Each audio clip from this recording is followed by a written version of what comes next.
মানুষ বদলায়, কারণ হয় অকারণে বদলায়। কেন বদলায়, কিভাবে বদলায় কেউ জানতে চায় না, শুধু বলি অমুক বদলে গেছে, অমুকের মাঝে অনেক পরিবর্তন এসেছে, সে এমন ছিল না। আমরা এইগুলো বলার আগে আমরা একটা বড় ভাবি না, এই বদলে যাওয়ার পিছনে নিশ্চয়ই কোনো গল্প আছে। আমরা কেউ জানতেও চাই না কেন সে বদলে গেছে।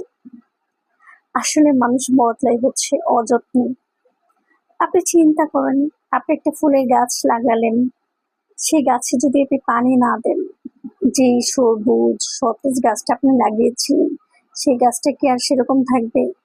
আপনার দেওয়া পানি, আপনার দেওয়া যত্নে সে যতটা ভালো থাকতো, আপনি তাকে যদি অবহেলা করেন, তাকে পানি না দেন, তাকে অযত্ন করেন, তাহলে সে কি হবে?